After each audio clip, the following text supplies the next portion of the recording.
எம்மால் ஏற்படுத்தப்பட்ட கடுமையான சோதனையிலும் பாசபந்தங்களில் கட்டுண்ட இல்லறவாசியாய் இருந்தபின்னும் அடியார் தொண்டில் சிறிது பிசகாது சீர்மேவும் சிறப்பு தொண்டாற்றிய உன்னை சிறுதொண்ட நாயனார் என்று உலகம் சொல்லு.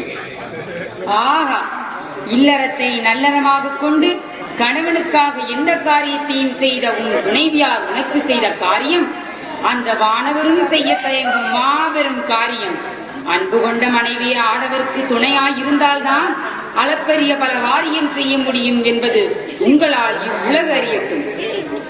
அது மட்டுமல்லாமல் ஓர் ஆடவருக்கு அருங்குண மனைவியும் அன்பு கொண்ட குழந்தையும் கொண்டு இல்லறம் நடத்தினால் அது ஆண்டவனுக்கு நிகர் என்ற பாடமும் உங்களால் விளங்கட்டும். எம்பெருமானே, எங்களை ஆட்கொண்ட அருட்பெரும் ஜோதியே, இந்த அடியேனுக்கு இப்படி ஒரு தரிசனம் நாங்கள் கண்ணியர்களாலும். சிறுதொண்டரே, பக்தியின் பயனால் பூலோக வாழ்வு இன்பமாக முடித்து நீ வீர் மூவரும் எம்மை வந்தடைவீராக. நலம் உண்டாகட்டும்.